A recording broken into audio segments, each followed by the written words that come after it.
Dahil sa Apollo program, naging mas malapit ang buwan noon. Ngayon, 50 taon matapos, magpapadala ulit ang NASA ng tao ron. Maaaring mukhang isang flyby lang ito sa ilalim ng Artemis program, pero sa pagkakataong ito, ang pangmatagalang plano ay hindi pagbisita kundi pananatili. Kumusta? Ako si Josh. Ngayong episode ng The Infographic Show, ipapakita namin kung paano magtatayo ang NASA ng lungsod sa buwan. Ang Artemis program ng NASA ay nagdala na ng maraming tagumpay. Noong 2022 matagumpay na pinaikot ng Artemis 1 ang walang sakay na Orion spacecraft sa buwan at pabalik, pinatunayan ang maayos na gamit nito. Ilulunsad ang Artemis 2 sa 2026 na may sakay na mga astronaut. Uulitin ng misyon ang pag-ikot sa buwan para subukan ang life support, flight systems at iba pang mahalagang bahagi para sa tao sa isang delikadong pagdaan sa palibot ng buwan. Ano ang susunod matapos ang mga flyby mission at bakit gustong bumalik ng NASA sa buwan? Hindi lang basta bumabalik ang NASA, may layunin sila sa lugar na hindi pa nararating ng tao. Ngayon, mas malalim, madilim at matindi ang target. Nang lumapag ang mga astronaut ng Apollo sa buwan mula 1,969 hanggang 1,972, lahat sila ay bumaba malapit sa ekwador nito.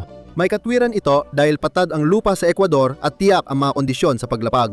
Ito ay isang relatibong ligtas na kapaligiran para sa teknolohiya.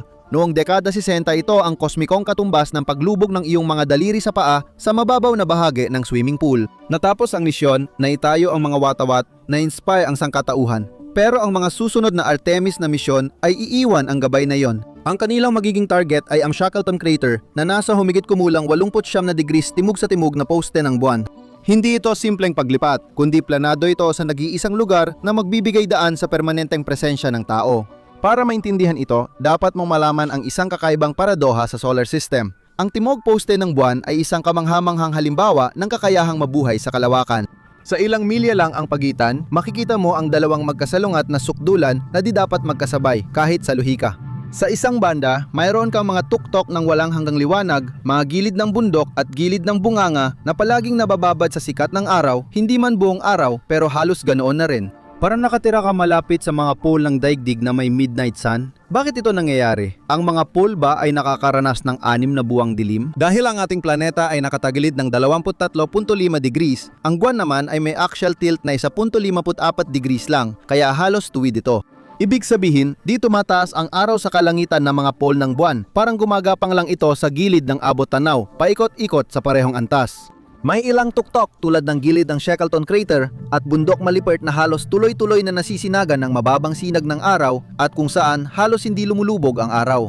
Hindi tulad ng ekwador ng buwan, ang isang permanenteng base sa ekwador ng buwan ay makakaranas ng humigit kumulang 14 na araw ng sobrang dilim, nagyayelo at malamig na kadiliman. Kakailanganin mo ng napakalaking sistema ng baterya para lang mapanatiling bukas ang mga ilaw sa loob ng 2 linggong pagkawala ng liwanag. Isa itong bangungot sa ekonomiya at logistika na naghihintay lang mangyari.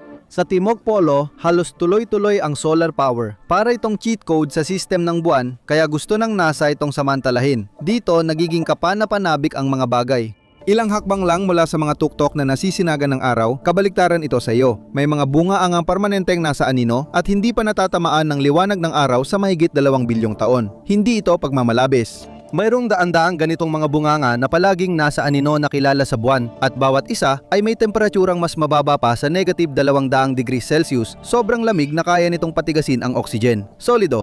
Kahit anong mapadpad sa mga aninong yon ay mananatili roon parang na-freeze mapakailanman. Yan ang nagdadala sa atin sa pinakamahalagang yaman ng buwan. Sa loob ng mga rehiyong ito na palaging nasa anino na tinatawag ng mga siyentipiko na PSRS ay mayroong isang bagay na mas mahalaga pa kaysa sa buwan, mga bato, tubig o yelo. Natuklasan ng probe ng NASA sa misyon ng India na Chandrayaan-1 ang halos 600 milyong metriko toneladang yelo ng tubig. Sa hilagang polar PSR pa lang, tinataya ng Lunar Prospector ng NASA na may 6 bilyong metriko tonelada na nakakalat sa parehong pole. Sa loob ng dekada, akala ng mga siyentipiko na tuyong-tuyo ang buwan. Ang pagsusuri sa lupa mula sa Apollo ay nagpapakitang walang tubig ito na may saysay naman. Ang singaw ng tubig sa maliwanag na bahagi ng buwan ay mabilis masira dahil sa radyasyon ng araw, kaya tumatakas ang hydrogen at oxygen sa kalawakan. Ngunit ang mga bungang ang permanenteng nasa anino ay talagang malaking pagbabago. Ang tubig sa buwan ay may iba't ibang anyo. May maliliit na tipak ng yelo, mga 4 na pulgada o mas maliit na halos sa regolith o alikabok ng buwan, parang nagyelong graba at lupa. May isa pang anyo ng tubig na nakakabigki sa mga mineral sa antas ng chemical. Sa antas ng molekula, hindi ito nakatipon o dumadaloy, kalat-kalat at nakakulong sa lupa. Sa unang ilang talampakan ng regolith ng buwan, ang konsentrasyon ay 5 hanggang 30% ayon sa timbang. Nakakita ang mga siyentipiko ng bakas ng molekula ng tubig sa manipis na atmosfera at sa bahaging nasisinaga ng araw sa buwan. Ngunit mas kaunti ito kaysa sa reserba sa cold traps. Kahit sa pinakakonserbatibong tantiya, ang 100 milyon hanggang 1 bilyong metriko tonelada ng tubig na nagyelo sa bawat polo ay sapat para matagalang operasyon sa buwan. Kaya excited ang mga NASA engineer dahil sa buwan, ang tubig ay hindi lang basta tubig. Ito ay pananatiling buhay. Ito ang pagkakaiba ng maikling pagbisita at totoong paninirahan doon. Isipin mo kung ano ang kailangan para mapanatiling buhay ang isang tao sa kalawakan. Kailangan mo ng hangin, particular na oxygen para makahinga, kailangan mo ng propellant at gasolina para mapagalaw ang spacecraft, at kailangan mo ng panangga laban sa walang humpay na cosmic radiation. Karaniwan, lahat yan ay galing Earth at magastos. Pero ang tubig ang solusyon sa tatlong problema, gamit lang ito. Sa electrolysis, nahahati ang tubig sa hydrogen at oxygen kapag pinadaluyan ng kuryente at ang oxygen ay nagiging hangin na pwedeng hingahin. Hindi mo na kailangan ng regular na padala mula Earth para makahinga. Kuryente, yelo, simpleng kagamitan at parehong hydrogen at oxygen lang ang kailangan mo. Pagsamahin mo sila bilang liquid propellant at may hydrolox ka na, isa sa pinaka-epektibong rocket propellants. Pwede nang mag-refuel ang spacecraft sa buwan. Ngayon, tungkol sa radyasyon. Malaking problema ang cosmic rays para sa pangmatagalang paninirahan sa buwan. Mas mataas ng malaki ang antas ng radyasyon kumpara sa background radiation ng Earth. Umaabot pa ng 100 hanggang 200 beses na mas mataas. Tumatago sila sa metal, sinisira ang DNA at tahimik na pumapatay. Dito pumapasok ang tubig bilang tagapagligtas. Mas mahusay itong humarang ng radyasyon kaysa aluminyo at karamihan ng materyales na kaya nating dalhin. Palibutan ang tirahan ng mga tangke ng tubig at magkakaroon ka ng panangga sa radyasyon at reserbang supply. Ngayon, talakayin natin ang pera. Ang timog polo ng buwan ay mula sa kuryosidad naging estratehikong minahan ng ginto. Sa kasaysayan, ang pagpapadala ng bagay sa orbit ay nagkakahalaga ng 10,000 hanggang 25,000 dolyar bawat kilo. Ngayon, bumaba na ang presyo ng reusable rockets gaya ng Falcon 9 at Falcon Heavy ng SpaceX sa 2,500 dolyar kada kilo sa komersyal na merkado. Revolusyon na ito ayon sa kasaysayan, pero mahirap pa rin ang kalawakan. Gusto mo bang magpadala ng 1 toneladang tubig para inumin, suporta sa buhay o paggawa ng gasolina?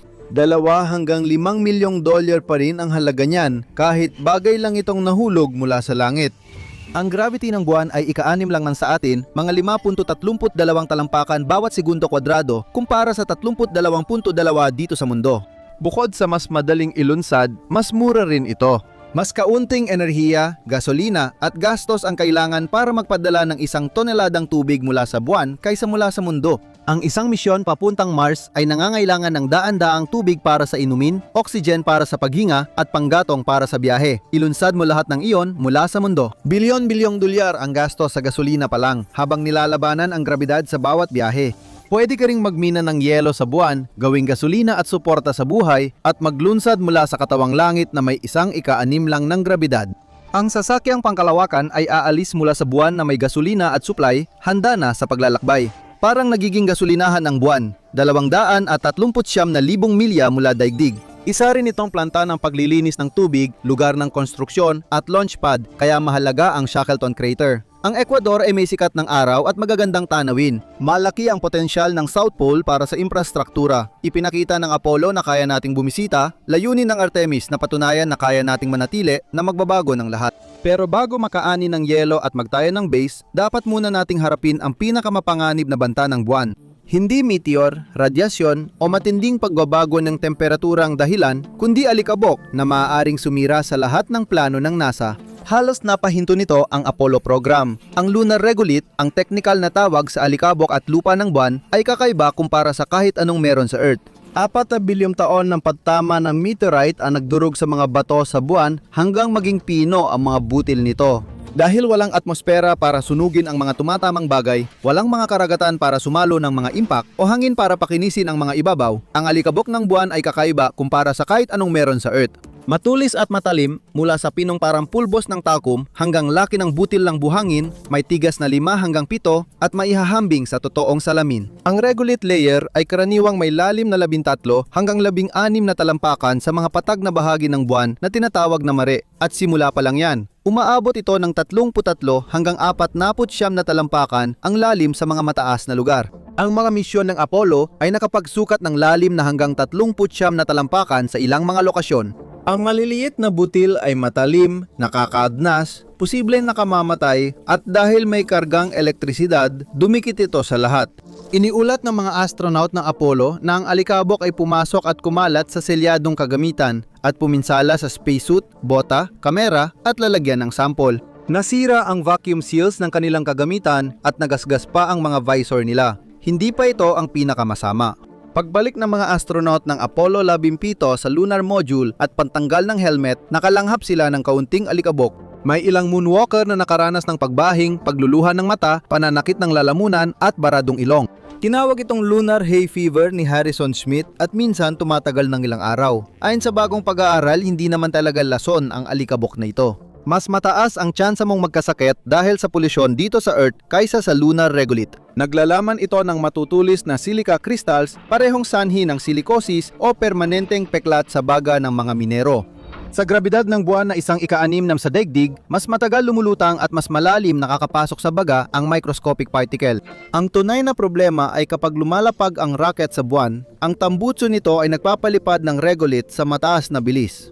Sa Apollo 12 nasira ang ibabaw ng Surveyor 3 spacecraft na 525 talampakan ang layo dahil sa debris ng paglapag. Sa hinaharap na pamayanan sa buwan, bawat paglapag ng lander ay maaaring magtapon ng mabilis na debris na makakasira sa mga kalapit na tirahan at infrastruktura. Kaya naging problema ito sa matagalang paninirahan. Kailangan mo ng landing pad pero hindi ka makagawa nito kung walang construction equipment at hindi mo mailapag ang equipment kung wala namang landing pad. Ito ang sitwasyong walang lusot na posibleng hadlang sa pagsisimula ng eksplorasyon ng buwan. Ang solusyon, Moon to Mars Architecture Planning Program ng NASA. Komprehensibong balangkas ito na posibleng magbago sa pananaw natin sa eksplorasyon ng kalawakan. Simple at revolusyonaryo ang buod, tumigil sa pagbisita, simulan ang pagbuo. Ang Apollo ay para sa watawat at bakas ng paa, iba ang Artemis. Layunin na unti-unting buin ang infrastruktura para gawing pagsubok at panimulang punto ang buwan papuntang Mars sa programang Moon to Mars. Ang arkitektura ay binubuo ng 5 elemento. Transportasyon gamit ang rocket, lander at pressurized rover para sa malalayong biyahe. Paninirahan sa ibabaw ng buwan ay tumutukoy sa mga tirahan, imbakan at lugar na pwedeng pagtrabahuan ng mga tao ng ilang buwan, hindi lang araw. Ito ang tunay na game changer. May planong magsagawa ng mga paglapag sa buwan at gumanap sa mga gawaing konstruksyon ang mga misyon ng NASA Artemis hanggang huling 2020, kabilang ang unang paglapag at pagbuo ng orbital gateway.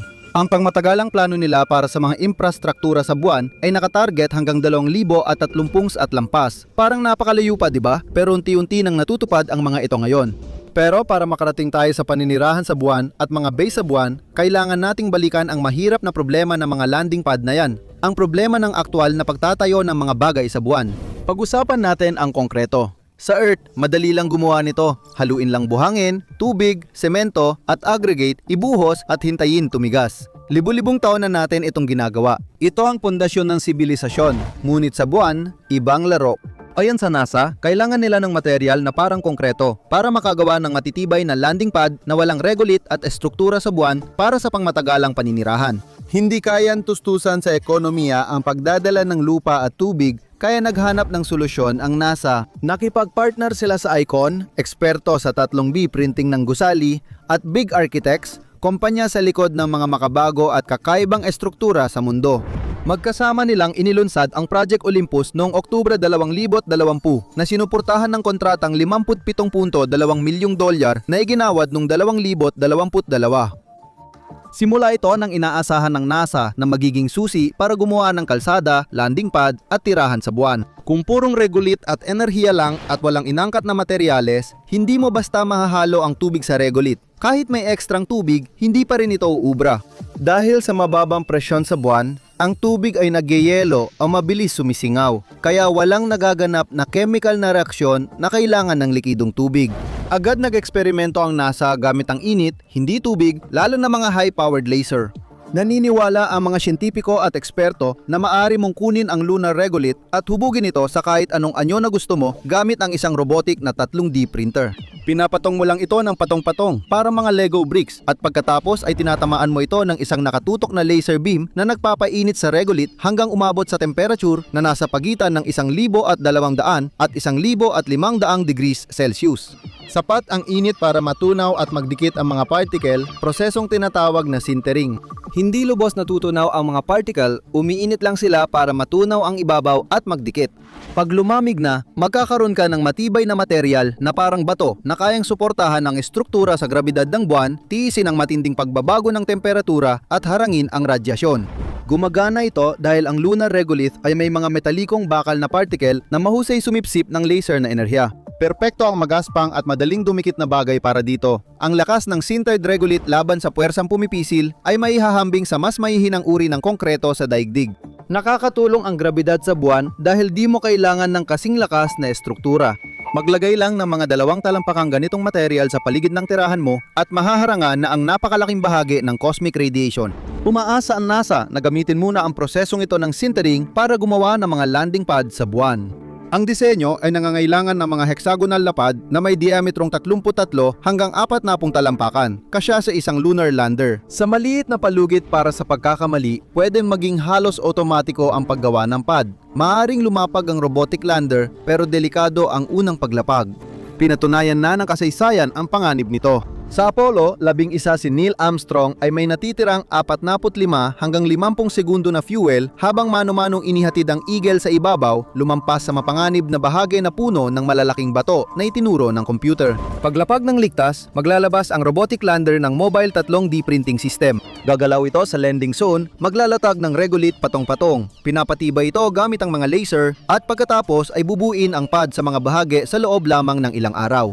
Pagkatapos ng unang pad, pwedeng lumipat ang robot sa bagong lugar para gawin ang pangalawa. Mas ligtas na agad ang pangalawang paglapag dahil protektado na ang mga kalapit na istruktura, mas magiging ligtas pa ang ikatlo at mas ligtas pa ang ikaapat. Gayunpaman, ang MMP-80 o Moon to Mars Planetary Autonomous Construction Technology ay layong magsagawa ng proof of concept mission bago matapos ang dekada. Higit pa sa landing pad ang mga ambisyon nito. Kurbadong pader ng tirahan para sa matibay na istruktura at proteksyon sa radyasyon, kalsadang nag-uugnay sa mga pasilidad ng base at daanan ng rover sa halip na maghukay sa maalikabok na lupa. Mga landas ng regolith, blast wall sa paligid ng importanteng kagamitan laban sa debris tuwing landing at launch, at berm o embankment para itaboy ang regolith mula sa mga mahalagang lugar. Kalaunan, itatayo ang mga estruktura tulad ng hangar para sa pagkumpuni ng sasakyang pangkalawakan, garahe ng rover at silungan ng astronaut laban sa solar storm at nakamamatay na radyasyon. Ang impact team ay nagpaplano na ng susunod na hakbang at mas malalaki ang pangarap. Nais ko ring may sapat na estruktura para sa kaligtasan ng mga tauhan. Ayon kay Jennifer Edmondson, ang heolohistang namumuno sa proyekto, posible tayo magtayo ng hotel sa buwan kung gugustuhin natin. Maaaring magkaroon tayo ng mga turista na pupunta doon, mga distrito ng minahan, kukuha ng mga rare earth elements mula sa buwan, kaya nating gawin yon at makakuha ng maraming yaman. Sa ganitong paraan, magiging lunar na ekonomiya ito. May mga minahan, istasyon ng pananaliksik at radio teleskopyo sa kabilang panig na walang sagabal mula sa ingay ng radyo ng daigdig. Posible ito dahil sa kakayahang gumamit ng mga materyales sa paligid. Sapat ang regolith sa buwan para magtayo ng maraming lungsod, ngunit kailangan ng enerhiya para may isakatuparan ito. Bumabalik ito sa katalinuhan ng paglapag sa timog na polo ng buwan malapit sa gilid ng Shackleton Crater. Gagamitin ng NASA ang enerhiya ng walang hanggang araw para padanahin ang mga laser na magpapatigas ng regolith kung mapupwesto sila malapit sa mga rurok ng walang hanggang liwanag at masalo ang tuloy-tuloy na sikat ng araw. Maaaring may pag-asa ito. Pareho ang bisang solar panel sa Earth at buwan. 15 hanggang 22% ng sikat ng araw ang nagiging kuryente. Sa buwan, walang ulap, pagbabago ng panahon o atmosfera na nagkakalat ng liwanag. Gumagamit ang NASA ng patayong solar arrays na nakaharap sa araw habang umiikot ito. Pwede ring maglagay ng maraming array sa iba't ibang tuktok para may reserba kung pumalya ang isa. Kung may mapunta sa anino, babawi ang iba. Para sa maliit na base sa buwan na magsisilbi sa 4 hanggang 6 na tao, kailangan mo ng 40 kilowatts na tuloy-tuloy na kuryente para sa life support, pagpainit, pagpapalamig, gamit siyentipiko at iba pang pangangailangan ng tao. Hindi ito mukhang marami pero sapat na para mag-supply ng kuryente sa 30 karaniwang tahanan sa Amerika. Iniisip ng NASA na ang kanilang patayang solar farms na may kakayahang sumunod sa araw gamit ang likas na kakayahang umikot para sumunod sa araw ay maaaring sapat na para dito. Sa mga bihirang pagkakataon na lumulubog ang araw sa South Pole o nasisira ang kagamitan, kailangan mo ng maasahang backup at kailangan mo ng nuclear power at may solusyon dito ang NASA. Ang Fission Surface Power Project ay isang 40 kilowatt reactor na planong gamitin sa unang bahagi ng dekada 30 ng 2000. Ang sistema ay may timbang na wala pang 6 na tonelada at kayang tumakbo ng 10 taon nang hindi nire-refuel, sapat para sa kuryente ng 30 bahay sa Amerika sa loob ng isang dekada. Gumagana ito kahit sa lubos na dilim, sa gitna ng mga bagyong may alikabok at pagkasira ng kagamitan, at ang pinakamagandang bahagi, handa ito para sa Mars dahil ang mga bagyong may alikabok sa Mars ay maaaring tumagal ng ilang buwan. Ang nuclear reactor ay kailangang gumana ng nakapag-iisa at mapagkakatiwalaan. Ang buong sistema, 30 hanggang 40 kilowatts ng solar at mga backup na fission reactor na tig-40 kilowatts bawat isa ay sapat na para sa isang base na may 10 hanggang 20 katao. Upang maisakatuparan yon, kailangan lutasin ng NASA ang problema sa tubig at suporta sa buhay. Kailangan ng tao ng 3 hanggang 4 na litro ng inuming tubig araw-araw, bukod pa sa tubig para sa kalinisan, pagluluto, gamit, pagpapalamig at paggawa ng oxygen. Kwentahin mo na lang. Para sa isang crew na 4 na tao na mananatili roon ng 6 na buwan, libo-libong litro ang kailangan, naaabot sa $1,000,000 sa gasto sa paglulunsad. Hindi praktikal at di kaya ng ekonomiya. Paulit-ulit ang tema ng mga pangarap ng tao sa buwan. Ginagamit ng solusyong ito ang kaparehong paraan na ginamit sa problemang laser concrete autonomous rovers. Bakit mo ipapadala ang tao sa mga lugar na laging nasa anino na nasa 1 hanggang 2 milya mula sa base kung maaari ka namang magpadala ng robot para gawin ang trabaho para sa'yo? May dalang drill o scope ang mga rover, depende sa lupain. Maguhukay sila, tinatarget ang mga lugar kung saan ipinapakita ng orbital sensors na may konsentrasyon ng nagyelong tubig na nasa pagitan ng 5 at 30% ayon sa bigat. Hindi ito parang nagyelong lawa sa madilim na bunganga, kundi parang cosmic permafrost. Maliliit na piraso ng yelo, ilang pulgada lang, na nakakalat sa alikabok. May ilan sa tubig na yon na hindi yelo. Ito ay chemical na nakakabit sa mga mineral sa antas ng molekula. Ibig sabihin, hindi mo minimina ang yelo, kundi lupa. Napakalamig na lupa. Kailangang hukayin ng rover ang regolith sa humigit kumulang negatibong 200 at 38 degrees Celsius. Dinadala ang lupa sa Mobile Processing Unit at iniinit sa 100-200 degrees Celsius. At mula doon, ang yelo ay hindi natutunaw. Direkta ito nagsusublimate mula solid papuntang vapor. Ang vapor na yon ay kinukuha, dinadala sa mga cold trap at kinokondensa pabalik para maging magagamit na tubig. Congratulations! Nakagawa ka na ng inuming tubig mula sa alikabok ng buwan. Ang insulated na tangke ay nagdadala ng tubig pabalik sa base. Tinatahak ang ilang milya bago muling magyelo ang kargamento sa buwan. Kahit ang supply chain mo ay laban sa pisika. Mula sa 1 toneladang na prosesong regolith, makakakuha ng 100 at 10 at 68 libra ng tubig o halos 100 bote depende sa konsentrasyon ng yelo.